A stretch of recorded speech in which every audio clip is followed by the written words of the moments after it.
النبي صلى الله عليه وسلم اجتمع قوم في بيت من بيوت الله يتلون كتاب الله ويتدارسونه بينهم إلا نزلت عليهم السكينة وغشيتهم الرحمة وحفتهم الملائكة أو كما قال عليه الصلاة والسلام.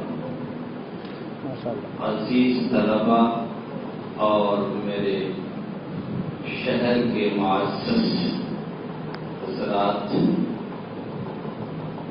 کچھ باتیں اپنے ان طلباء عزیز سے جو قرآن مقدس کو پڑھ رہے ہیں اور پڑھ رہے ہیں. اللہ کے رسول صلی اللہ تعالی علیہ وسلم نے فرمایا کہ تم میں سب سے بہتر وہ شخص ہے جو قرآن پڑھتا اور پڑھاتا ہے. سبحان اللہ. کسی سند کی اب ضرورت نہیں ہے کہ اس سے اعلیٰ اور بالا کوئی تعلیم، کوئی بھی تعلیم اس سے بہتر اور اس سے پاکیزہ اور اس سے عمدہ نہیں. اس کو سند ملی ہوئی ہے حضور پاک علیہ السلام صلی اللہ علیہ وسلم. اس لیے آپ جو قرآن کی تعلیم حاصل کر رہے ہیں، اس کا مقام آپ سمجھیں، اس کو آپ پہچانیں، اس کا مقام کیا ہے، اس کے پڑھنے اور پڑھانے کے آداب کیا ہیں. آپ کے اندر سلیقہ، ادب اور تہذیب اس قدر ہونا چاہیے. اور سچی بات یہ ہے کہ یہی عمر آپ کے پڑھنے کی. حضور پاک علیہ السلام کی خدمت میں صحابہ بیٹھے ہوئے تھے. ایک شخص آیا اور یوں سمجھیے کہ مدینہ اس وقت اتنا ہی بڑا تھا جتنا آج مسجد نبوی. ایک مسافر آیا، بہت سفید لباس پہنے ہوئے تھا اور اس کی داڑھی بالکل سیاہ تھی. مجمع کو پھانکتے ہوئے وہ حضور پاک علیہ السلام کے پاس آیا اور آپ کے گھٹنے سے گھٹنا ملا کر بیٹھ گیا اور آپ کے ران پہ ہاتھ رکھا اور پوچھا حضور پاک علیہ السلام سے، من اسلام. صحابہ حیران ہے کہ کون سا آدمی ہے مدینے کا تو ہے اللہ، اس لیے کہ مدینہ کوئی بہت بڑا نہیں تھا جتنا بڑا آج ہے. اور ظاہر ہے کہ چھوٹی سی جگہ ہوتی ہے تو ہر ایک دوسرے سے واقف ہوتا ہے، کوئی پہچان بھی نہیں رہا ہے. کپڑا بالکل سفید، اور اگر یہ مسافر ہے، کہیں دور سے آیا ہے تو اس کے کپڑے پہ گرد و غبار نہیں. مسافر کہیں جائے گا تو گرد و غبار اس کے چہرے پہ، اس کی داڑھی پہ، اس کے کپڑے پہ آئے گا. کپڑا میلا ہوگا، کپڑا کہیں میلا. عجیب حیران ہے کہ آخر آدمی کون ہے. اور وہ یہ آیا اور یہاں پہ آپ کے گھٹنے سے گھٹنا ملا کر کے بیٹھ گیا اور پوچھ رہا ہے اللہ کے رسول صلی اللہ تعالی علیہ وسلم سے کہ مل اسلام، اسلام کیا ہے. اللہ. آپ نے اس کو جواب دیا تقیم الصلاۃ وتؤتی الزکاۃ وتصوم رمضان وتحج البیت. نماز کو قائم کرو، زکات دو اور رمضان کے روزے رکھو اور حج بیت اللہ شریف کا حج کرو. تو کہتا ہے وہ شخص کی صدق تھے یا رسول اللہ، آپ نے سچ بات کہا. اب صحابہ پھر حیران کہ اگر یہ شخص جانتا تھا تو پوچھا کیوں، اور اگر نہیں جانتا تھا تو صدق یا رسول اللہ کیوں کہا کہ آپ نے سچی بات کہی. حیران صحابہ حیران. پھر اس کے بعد پوچھتا ہے کہ مل ایمان، ایمان کیا ہے. آپ نے بچوں نے ابھی ایمان مفصل پڑھا ہے، آمنت باللہ وملائکتہ وکتبہ ورسلہ والیوم الآخر والقدر خیرہ وشرہ من اللہ تعالی والبعث بعد الموت. یہ ایمان مفصل کہ میں ایمان لے آیا اللہ پہ، اس کے رسول پہ، اس کی کتابوں پہ اور آخرت کے دن پہ اور اچھی بری تقدیر پہ اور مرنے کے بعد دوبارہ زندہ ہونے پہ. پھر اس نے کہا صدقت سچ کا سوال یہ ہے کہ جب کوئی آدمی کوئی چیز نہیں جانتا ہے تو پوچھتا بھائی صاحب یہ بتا دیجیے، اور بتا دیا انہوں نے، آپ نے شکریہ تھا کہ یہ تھوڑا کہے گا کہ آپ نے صحیح کہا، اسے کیا پتا، اسے تو یہی پتا کہ صحیح ہے کہ غلط ہے، لیکن وہ کہتا ہے سنب دیا۔ اب اس حدیث میں دو باتیں ہیں، بات کو بتاؤں گا وہ کون تھے۔ ایک تو سفید لباس میں وہ تشریف لائے، معلوم ہے کہ سفید لباس حضور پاک علیہ السلام نے بتایا کہ سب سے بہتر۔ دوسری بات یہ ہے کہ چونکہ وہاں صحابہ تھے اور وہ تعلیم دینے کے لیے آئے تھے تو صحابہ کو یہ تعلیم دیا کہ سفید لباس پہنے۔ اور دوسری بات یہ ہے کہ داڑھی ان کی سیاہ تھی، بتایا کہ طالب علم کا زمانہ یہی، اسی زمانے میں انسان کو علم حاصل کرنا چاہیے۔ جب وہ چلے گئے تو صحابہ نے پوچھا تھا کہ رسول صلی اللہ علیہ وسلم یہ کون تھے؟ کسی نے پہچانا نہیں، سوال کیا، جواب ملا تو کہا صدقت یا رسول اللہ، آپ نے سچ کہا۔ کہنے کہ حضرت جبریل، یہ حضرت جبریل تمہیں تعلیم دینے کے لیے آئے تھے، سوال کیا، اس کا جواب ان کو دیا گیا، آپ نے تعلیم حاصل کر لی، سفید لباس پہنیے، آپ کو سیکھنے والے ہیں، سفید لباس پہنیے۔ دوسری یہ ہے کہ طالب علم کا زمانہ جوانی کا زمانہ ہوتا ہے، اس میں ذہن تازہ ہوتا ہے، مضبوط ہوتا ہے، تو آدمی جلدی سے ان چیزوں کو حفظ کر لیتا ہے۔ ماشاءاللہ، بہت ماشاءاللہ۔ اب یہ تو ہوئی بات، اب آپ طالب علم ہیں، تو طالب علم تو اطلب العلم من المہد الی اللحد کفارے سے قبر تک حاصل کیجیے، علم کی کوئی انتہا نہیں، فوق کل ذی علم علیم، ہر علم والے کے اوپر علم۔ لیکن ایک بات ذہن میں رکھیے کہ سب سے پہلے جو تعلیم مقدم ہے وہ تعلیم ہے دین۔ اپنے بچوں کو دین کی تعلیم سے آراستہ کیجیے۔ کیوں آراستہ کیجیے؟ جب کا فائدہ کیا ہے؟ مثال کے طور پہ ہماری زندگی گزر گئی اور ہم نے تعلیم نہیں حاصل کی، ہم نے عصری تعلیم حاصل کی، کوئی بری چیز نہیں ہے، آپ نے دین کی تعلیم حاصل کی۔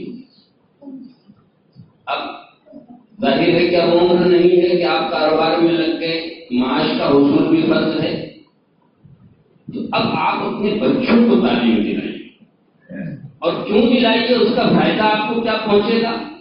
اس کا فائدہ یہ ہے کہ اگر ماں باپ نیک ہیں تو ان کی نیکی کا فائدہ قیامت کے دن اولاد کو پہنچے گا، اور اگر اولاد نیک ہے آپ کی تو اس کی نیکی کا فائدہ ماں باپ کو پہنچے گا۔ یہ حدیث میں موجود ہے۔ ایک آدمی ہے، وہ جائے گا اور اس کے اہل و عیال کسی بلند درجات میں ہے جنت میں، اور اس آدمی کا عمل اتنا نہیں ہے کہ اس درجے میں جائے جہاں اس کے اہل و عیال ہے، اللہ تعالیٰ اس کے مرتبے کو بھی بڑھا دے گا اور وہ اس جگہ پہنچ جائے گا، پوچھے گا اللہ میرا عمل تو ایسا نہیں تھا، اور یہ تمہارے بچوں کا عمل تھا جس کی وجہ سے تمہیں اس مقام پہ پہنچایا گیا۔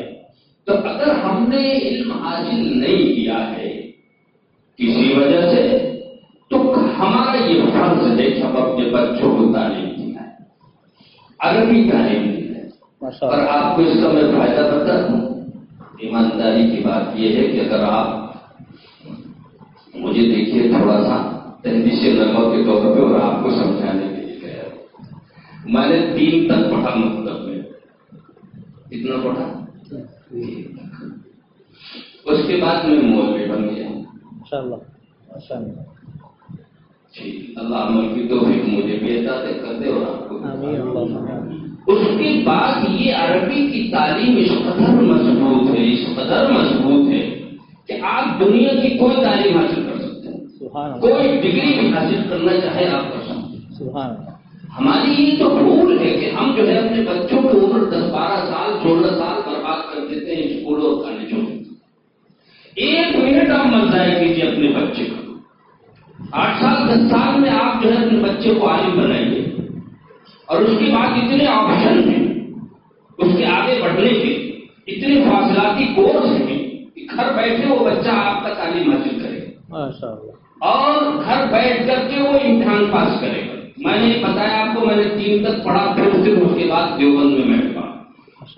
اس کے بعد میں نے ادیب کامل کیا علی گڑھ سے. علی گڑھ ادیب کامل جو ہے یہ بی اے کے برابر. اس ڈگری سے میں نے روہیل کھنڈ یونیورسٹی میں ایم اے کا فارم بھرا. ایم اے فرسٹ ڈویژن پاس کر کے میں دلی یونیورسٹی چلا گیا. دلی یونیورسٹی میں میں نے ایم فل کیا، پی ایچ ڈی کیا. پھر وہاں میرا سلیکشن ہو گیا. میں نے کہا مجھے نہیں چاہیے، مجھے مدرسہ چاہیے بس. اور ناراض آپ ہو رہے ہیں، فرحان آپ کی محبت کی بات ہے. تو میں آپ کو یہ بتا رہا ہوں، اتنے آپشنس ہیں، آپ تھوڑا سا ذہن کو کھلا ہوا رکھیے. مت سوچیے کہ صاحب یہ میرا بچہ جو ہے ٹوپی کرتا پہن کے کچھ نہیں کر سکتا. خدا ہی قسم ایسا نہیں، میرا اپنا بچہ ہے جو اس نے دارالعلوم سے پہلے حفظ کیا. قوم میں حفظ کرنے کے بعد وہ دارالعلوم گیا، وہاں سے اس نے دارالعلوم سے وہاں کی فضیلت کی ڈگری حاصل کی. پھر اس کے بعد وہ 90 کیا، 90 میں 2 سال اس نے عربی ادب میں ڈگری لی. عربی بولتا بھی ہو، لکھتا ہے. کہ اب اتنے سے کام میرا نہیں بنے گا، اب مجھے عربی انگلش لٹریچر کی ضرورت ہے. میں انگریزی کا ادیب بن رہا ہوں. میں نے کہا بیٹا جتنا چاہو پڑھو. انہوں نے کہا کہاں پڑھو؟ انہوں نے کہا ملیشیا انٹرنیشنل یونیورسٹی. میں ٹھیک ہے فارم بھرو، جاؤ. چلا گیا. اب وہاں وہ پہنچ گیا. سب سے ٹف کورس جو یونیورسٹی کا ہے وہ اسلامی بینکنگ کا. یعنی اگر آپ کلیہ شریعہ میں جاتے ہیں تو آپ کو جو ہے 3 بینڈ لانا. انجینئرنگ میں جاتے ہیں آپ کو 5 بینڈ لانا. اور اسلامی بینکنگ میں جاتے ہیں تو آپ کو 6 بینڈ لانا.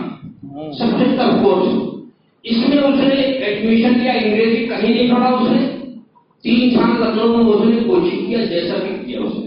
بلکہ اس نے زیادہ تر خود سے پڑھا، اس لیے پڑھانے والا بھی نہیں پڑھا پاتا. اب وہ صرف انگریزی میں پڑھا، اس نے کوئی اسکول میں گیا نہیں. اور اسلامی بینکنگ تو آپ جانتے ہیں کہ ابھی میتھ کا کوئی مسئلہ، ساری چیزیں. اگر بچہ آپ کا ذہین ہے، یہ بات ذہن میں رکھی میری بات، اگر بچہ آپ کا ذہین ہے تو آپ اس کو کالج میں مت لے جائیے، نرسری مت لے جائیے، کانوینٹ میں مت لے جائیے. اس کی عمر سے مت کھیلیے. اس کی عمر بہت قیمتی، اس کو آپ محسوس کیجیے. اور آپشن اتنے ہیں اس بچے کی ترقی کے. اگر وہ بچہ ذہین ہے تو اس کو آپ پڑھا دیجیے، ادھر مت لے آئیے. 5 تک اس کو پڑھائیے مکتب میں، جو اسلامی جیسے یہ مولوی نظام الدین صاحب کا مکتب ہے، تاکہ دینیا سے وہ یہاں واقف ہو جائے. اس کے بعد آپ جو ہے اسے، اگر آپ چاہتے ہیں انگریزی لائن سے، آپ انٹر تک اس کو پڑھا دیجیے. انٹر پڑھانے کے بعد اس کا سسٹم ہے 90 میں. انٹر سے وہ 90 میں چلا جائے گا، 4 سال میں مولوی ہو جائے گا، فاضل ہو جائے گا. وہ نظام ان کا الگ ہے. تو اب ہوتا کیا ہے کہ جب ایسی جگہوں پہ بچے پڑھتے ہیں تو یہاں پہ نظرے کے چھوٹی پڑھانے والے لوگ آکسفورڈ یونیورسٹی، لندن اور امریکہ سب جگہوں پہ وہ جب آتے ہیں تو ان کا ایک پروگرام ہوتا ہے وہاں سارے بچوں، اور ان بچوں کو بتایا جاتا ہے کہ آپ ترقی کیسے کریں گے، آپ کے لیے راستے کیا کیا ہیں، طریقے کیا کیا ہیں. ان بچوں میں امنگ پیدا ہوتی ہے. اور آج 90 کے بچے ساری دنیا کی یونیورسٹیوں میں پروفیسر. تو کہنے کا مطلب وہ انگریزی، کیونکہ وہاں تعلیم عربی اور انگریزی دونوں ساتھ چلتی ہے. اس لیے آپ یہ ذہن میں رکھیں. میں آپ اپنے ان بزرگوں سے کہہ رہا ہوں، اپنے بچوں اپنے بچوں کی عمر سے مت کریں، ان کو ادھر پڑھائیے. اور پھر اس کے بعد آپ جو ہے کہیں اس کو مولوی بنائیے. مولوی بنانے کے بعد اس کے بعد ساری ڈگری. اب آپ مجھے بتائیے کہ اس نے پڑھا نہیں اور وہ master of science and finance میں اس کا ایڈمیشن ہے، تو اتنی بڑی ڈگری ہے دارالعلوم کی. وہ کوئی ملکی یونیورسٹی نہیں ہے جیسے یہاں دہلی یونیورسٹی ہو یا جواہر لال نہرو یونیورسٹی ہو یا علی گڑھ یونیورسٹی ہو. یہ ملکی یونیورسٹی اور انٹرنیشنل یونیورسٹی. دارالعلوم کی صنعت وہاں جو ہے ایم اے میں مانی جاتی ہے، داخل ہوتا ہے بچہ. اگر بچہ آپ کا ذہین ہے تو یہ کوشش کیجیے. یہ تو میں اپنے نوجوانوں سے کہتا ہوں. اب اس کے پاس عربی زبان بھی ہے، اس کے پاس پلس انگریزی زبان بھی ہے. ابھی ہمارے قاری صاحب نے قرآن کی تلاوت شروع کی، اور تلاوت وہ ایسی کی کہ جنہوں نے نیک عمل کیا ان کو اس کا بدلہ ملے گا، اور جنہوں نے برا عمل کیا اس اس کو بدلہ ملے گا. عربی میں اس کو کہتے ہیں کما تدین و تدانو، جیسا تم کرو ویسے بدلہ ملے گا. انگریزی میں کہتے ہیں ٹیٹ فار ٹیٹ، جیسا تم کرو ویسے ہی ملے گا. بھائی جیسا آپ یہاں کر کے جائیں گے ویسے ہی ملے گا. تو یہ قرآن بچے ہمارے پڑھ رہے ہیں، ان کا مقام ہمیں نہیں معلوم ہے نا. کتنا بڑا مقام ہے اور اس سے انسان کیا بنتا ہے اگر اس کو سمجھ لے اور اس پہ عمل کر لے. حضرت امام عاصم رحمۃ اللہ علیہ روایت میں ہمارے قاری صاحب نے قرآن مقدس کی تلاوت کی ہے. وہ مسجد نبوی میں امام تھے، اچھا قرآن پڑھتے. تو اچھا قرآن جو ہے اس کا شمار ملائکہ مقربین کے برابر ہے. الماہر بالقرآن مع السفرة الكرام البررة والذي يقرأ القرآن ويتتعظ فيه وهو شاق عليه فله أجران. کہ جو ماہر قرآن کا ماہر ہے اس کا تو شمار مرتبہ ملائکہ مقربین کے برابر ہے، اور جو قرآن پڑھتا ہے اور اٹک اٹک کے پڑھتا ہے اور اس میں مشقت اٹھاتا ہے، سرکار نے فرمایا اس کو دو اجر. اس نے قرآن نہیں پڑھا، اب جب قرآن نہیں پڑھا اس عمر میں تلاوت کرے گا تو اٹک اٹک کی تو کرے گا، لیکن اس میں اللہ رب العزت اس کو ڈھونڈ رکھ دے گا کہ میرا بندہ قرآن تو بچپن میں نہیں پڑھ سکا، اب اس عمر میں قرآن یہ پڑھ رہا ہے، میرا مقدس کلام ہے. یہ کلام اتنا بڑا ہے فرشتے نہیں تلاوت کر سکتے. بات ذہن میں رکھیے، سوائے حضرت جبریل علیہ السلام کے فرشتے اس قرآن کی تلاوت کرنے سے عاجز ہیں، وہ نہیں کر سکتے. اور ان کو رشک ہوتا ہے کہ اللہ کا کلام یہ انسان پڑھتا ہے. اور جب کسی محفل میں قرآن پڑھا جاتا ہے، مجتمع قوم فی بیت من بیوت اللہ، جب اللہ کے گھروں میں سے کسی گھر میں قوم اکٹھا ہوتی ہے، ویتلون کتاب اللہ، اور اللہ کی کتاب کی تلاوت کرتی ہے، ویتدارسونہ بینہم، اور آپس میں پڑھتی پڑھاتی ہے، الا نزلت علیہم السکینہ، اللہ اس میں سکون سکینت کا نزول فرماتا ہے. وغشیتہم الرحمہ، اور رحمت اس کو ڈھانپ لیتی ہے، چھا جاتی. وحفتہم الملائکہ، اور فرشتے اس کو گھیر لیتے. فرشتے ہمارے ساتھ پڑھ رہے ہیں، ان کو کیا پتا کہ فرشتے کتنے فرشتوں نے ان کا منہ چھوا ہے. وہ فرشتے جو کہ رشک کرتے ہیں. انسان اللہ کا کلام پڑھتا ہے، اور کلام متکلم کی صفت ہوتی ہے، بولنے والے کی صفت ہے وہ بولنا. اللہ تعالیٰ نے ان لفظوں کے ساتھ کلام کیا ہے. پڑھ کے جبریل کو سنایا ہے، جبریل نے پڑھ کر کیا حضور پاک صلی اللہ علیہ وسلم کو سنایا ہے، اور پھر حضور نے پڑھ کے صحابہ کو سنایا ہے، اور یہ روایت ہم تک آ رہی ہے تو ہم اسے پڑھ رہے ہیں. سوچیے کوئی جتنی بھی کتابیں نازل ہوئی، چاہے وہ توریت ہو، انجیل ہو، زبور ہو، یہ اللہ کی کتاب تو ہے، کلام نہیں. حضرت موسیٰ علیہ السلام کو توریت لکھ کے دے دی گئی، تختی پہ لے جاؤ ہے موسیٰ علیہ السلام، اللہ نے پڑھ کے نہیں سنا. حضرت عیسیٰ علیہ السلام پہ انجیل جو ہے لکھ کے بھی نہیں دی گئی، ان کے قلب پہ نازل کر دیا، اور انہوں نے اس کا مطلب بیان کر دیا. حضور پاک علیہ السلام یہ جو قرآن ہے یہ اللہ کی کتاب ہے اور اللہ کا کلام. یہ اللہ نے اسے پڑھ کر کے سنایا ہے جبریل کو، جبریل نے پڑھ کر کے سنایا ہے حضور پاک علیہ السلام.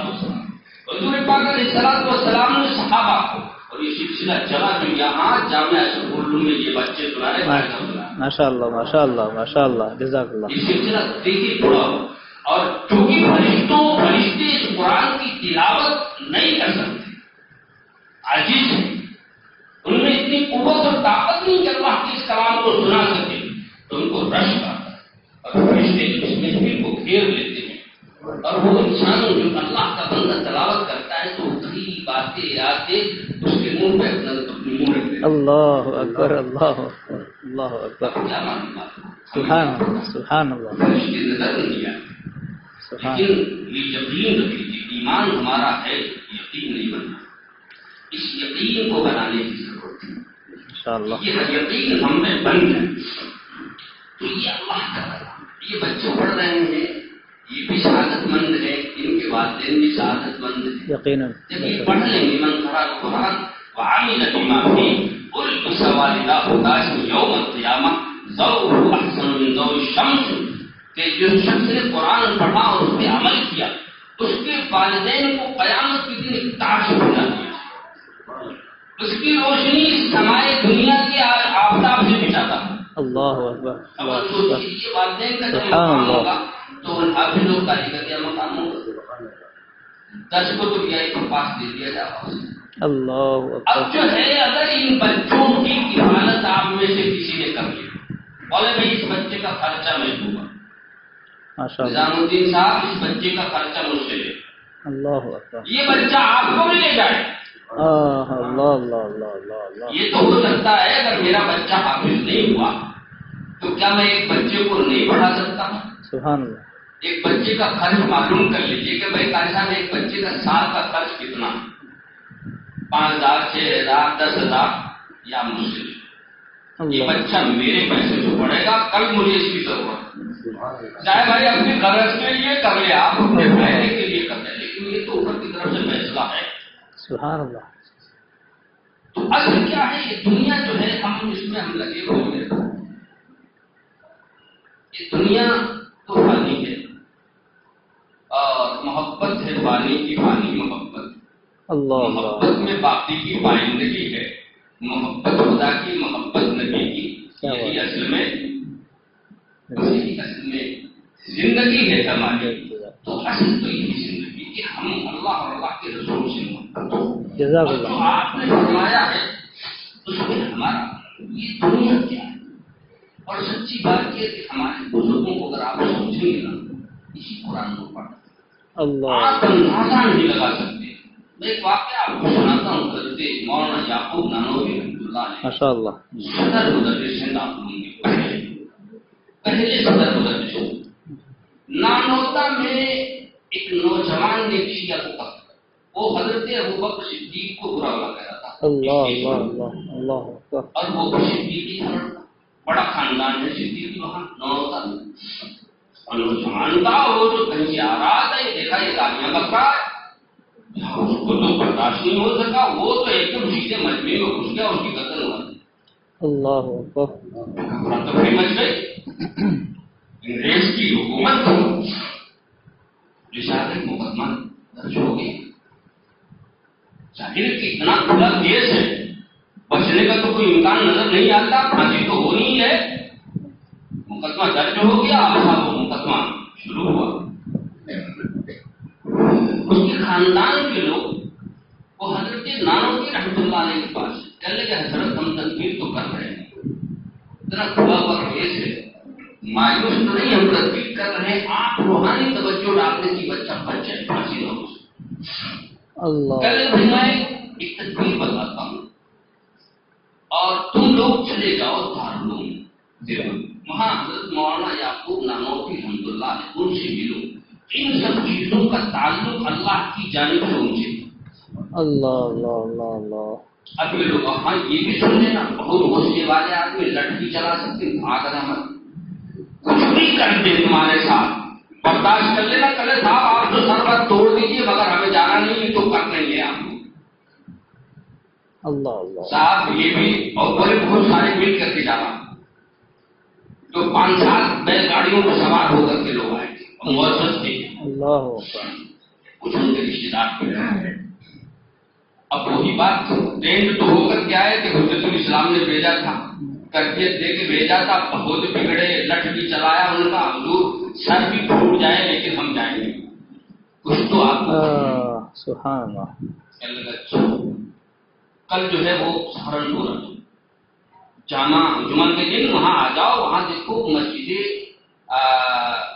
النبی کی مسجد، ابو نبی کی مسجد ہے، اس کے برابر میں ایک ٹوٹا پھوٹا مکان، اس کی مالک کو تلاش کر کے اس سے وہ مکان لے لو کرائے پہ، ایک دن کی کرائے پہ، ایک دن کا ضرور وہ کرائے پہ تھوڑا مکان ملا کرتا تھا، لیکن چونکہ ہدایت تھی تو وہ ایک آدھے پیسے میں جو ہے وہ ایک دن کے لیے دے دی، بولے اس کو صاف واف کرو، میں آ رہا ہوں، اس کو صفائی وفائی کی گئی، اب جو ہے حضرت پہنچ، تو اس کے بعد جب یہ لوگ سب اکٹھا تھے کہنے لگے بیٹا کو رامپور روڈ سے جاؤ اور 2 کلومیٹر آگے بڑھو، وہاں پیڑ ایک ہوگا، پیڑ کے پاس ایک فقیر بیٹھا اور اس کا ٹٹو جو ہے گھوڑا وہیں بتا ہوا، اس سے میرا نام لے کر کے کہنا کہ انہوں نے بلایا. اللہ مگر ایک بات سنو، گالیاں بہت بکے گا، گالیاں ہی بکے گا. اللہ. اب یہ لوگ پوچھے اور اس کو سلام کیا تو سلام کا جواب گالی سے اس نے دیا. اوہو. گالیاں بکی اسے. انہوں نے کہا کہ ویسے مولانا یعقوب صاحب نے بلایا ہے آپ کو. بولے وہ مولانا یعقوب کو لاٹ صاحب ہے کیا؟ اور ہم کو پھالتو ہے کیا؟ ہم کے گھر بیٹھے صاحب بلایا ہے چل تو. گالیاں والیاں بکتا رہا. اس کے بعد اپنے ٹٹو بیٹھے چل گیا. آ گیا پہنچ گیا وہاں. ٹٹو سے اترا باہر. اس نے اس کو ٹٹو کو باندھا. اندر گیا. اب تو کچھ سلام کیا، مسافہ کیا، حضرت میرا کرسی دی اور پھر وہ ادب سے بیٹھے. حضرت نے کہا بھائی وہ نوجوان جو تیسری نوجوان نے اس شیعہ کا برا بھلا کہہ رہا تھا کر دیا، اسے چھوڑ دو، اسے چھوڑ دو. اللہ. وہ بولا آپ کیا کہہ رہے ہیں؟ لوگ قتل کرتے رہے ہم چھوڑتے رہے. اس سے مطلب یہ ہے کہ جو ہے قتل عام ہو جائے گا، اسی کو اہمیت ہی نہیں، وہ سب نظام ہی خراب ہو جائے گا. حضرت نے کہا نظام والا میں کچھ نہیں، جو میں تم سے کہہ رہا ہوں وہ کرو. بولا حضرت شرم جائز ہے. گلے کی شریعت کو جانتا ہے؟ میں جانتا ہوں. اللہ اللہ اللہ. وہاں ایک چوکا رکھا ہوا تھا، اس میں ہاتھ گیا. گلے الٹ دوں، گلے کی حضرت پر ہاتھ جوڑ کے کھڑا ہو گیا. اللہ اللہ اللہ اللہ. اور اس کے بعد وہ نکلا، سلام مسافہ کر کے ادب کے ساتھ ٹٹو پہ بیٹھا. وہ گالیاں دیتا ہوا چلا لوگوں کو. اس کے بعد حضرت باہر آئے. لوگ تمہارا کام لوگ بھائی تمہارا کام ہو گیا. ابھی فیصلے کے 15 دن باقی. میں پوچھتا ہوں کس کی طاقت ہے؟ کون سے دنیاوی علوم کی طاقت ہے؟ ایک نظامی ظاہری چلتا ہے جو حکومت کے سہارے چلتا ہے، اور ایک نظامی باطن چلتا ہے جو حکومت کے فیصلے کو بدلتا ہے. کیا بات کیا بات. 15 دن فیصلے کے باقی ہیں. حضرت نے کہہ دیا لو بھائی کام ہو گیا تمہارا. اب یہ مطمئن ہو گئے لوگ. 15 دن کے بعد مجسٹریٹ پیسہ فیصلہ سنانے کے لیے دونوں طرف سے اتنی لمبی چوڑی کی. شیعہ مجھے بھاگی تو ہونا ہی اس کو کوئی بچا نہیں سکتا. پیسے بھی اس کے خرچ کیے انہوں نے. اسے نہیں معلوم یہ سارا نظام اللہ کے دست قدرت میں ہے. سبحان اللہ. وہ جو چاہے گا فیصلہ وہ ہوگا. اور اس کے افراد نظام کو چلانے والے اس دنیا کے اندر موجود ہوتے ہیں. نظام ظاہر کیا کہتا ہے اور نظام باطن کیا کہتا ہے.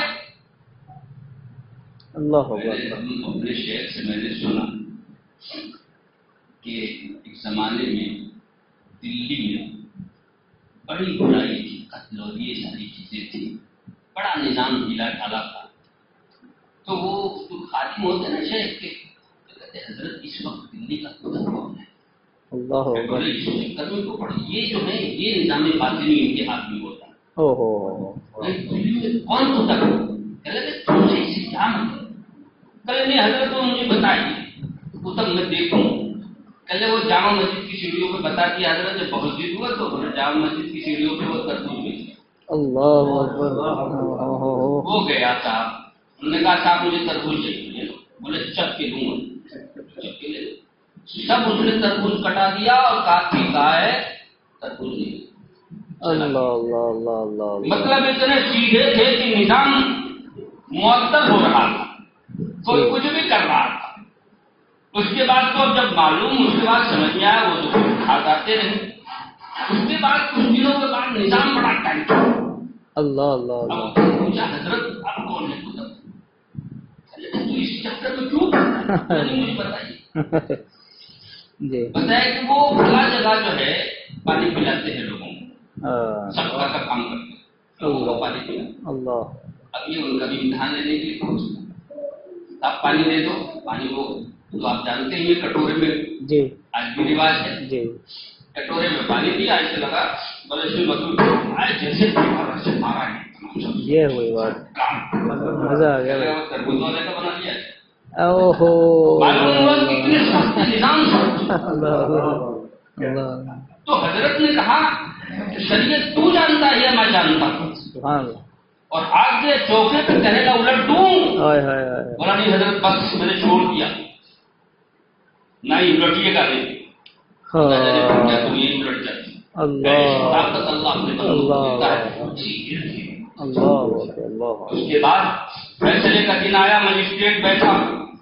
اب مثل سنا رہا. کہتا بھائی پہلے قانون اور دلیل کے لحاظ سے بھی لڑکا پھانسی کا مستحق. دوسری پہ بھی اس کی سزائے موت ضروری. تیسری پہ بھی کوئی گنجائش نہیں اس کے بچنے کی. 5-7 دلیلیں دینے کے بعد کہ سب میں وہ سزائے موت کا مستحق ہے, پھانسی کا مستحق ہے, قتل کیے جانے کا مستحق ہے. اس کے بعد بولا مگر لیکن 3 دفعہ بولا. اللہ اکبر. اور بولا کہ نئی انگریز حکومت ابھی نئی نہیں. ابھی دیکھیے اللہ مسلحتوں کی طرف دیتا ہے. دلیلیں ایک طرف رکھی جاتی ہے. اللہ تو انسانوں کے دل بین اصبع الرحمن, اللہ کے دونوں ابروؤں کے درمیان ہے. وہ پھیر دیتا ہے جیسے چاہتا. اب دیکھیے قتل کی دلیلوں سے نظر ہٹا کے کہاں اللہ نے کر دی, اس کے دل کو کہاں پھیرا مصلحتوں کی جانے. بولے انگریز حکومت نہیں, ابھی اس کی قدم مضبوط نہیں ہوئی. اور یہ صدیقی خاندان بہت بڑا اور بہت بااثر ہے. علاقے میں نہیں بلکہ پورے ملک میں بااثر ہے. اگر میں اس کی پھانسی کا فیصلہ سنا دوں تو ہو سکتا ہے کہ بہت بڑا فساد پیدا ہو جائے اور ایک انسان کی جان کے بدلے ہزاروں نہیں لاکھوں قتل ہو جائے. اس لیے لاکھوں انسانوں کی جانوں کو بچانے کے لیے ضروری ہے کہ ایک آدمی کی جان کو بچائے. اس لیے ہندوستان کی عدالت عالیہ اس نوجوان کو باعزت بری کرنے کا اعلان کرتی. کون سا علم ہے بھائی مجھے بتا. کون سے علم میں اتنی بڑی طاقت ہے؟ کسی علم میں نہیں. جو طاقت اللہ نے اس علم میں رکھی, شرط یہ ہے کہ ہم بن جائیں, ہمارا دل بن جائے, ہمارا ایمان اور یقین بن جائے, ہم دنیا میں الجھ کے آخرت کو. میں ابھی اپنے نوجوانوں سے کہہ رہا تھا دراصل آخرت کی حقیقت ہمیں نہیں معلوم, اور جس چیز کی حقیقت ہمیں نہیں معلوم ہوتی ہے اس کی قدر نہیں ہوتی. ایک شخص ایک بڑے میاں تھے, جب ہندوستان تقسیم ہوا تو ایک قافلہ بہت متمول مالدار ہندوستان سے پاکستان کو گئے, اور پاکستان میں جانے کے بعد اتفاق سے ایک نوجوان لڑکا تھا, وہ اپنے قافلے سے پچھڑ گیا اور اس کا قبیلہ اور اس کا گھرانہ کہاں گیا اس کو پتہ نہیں.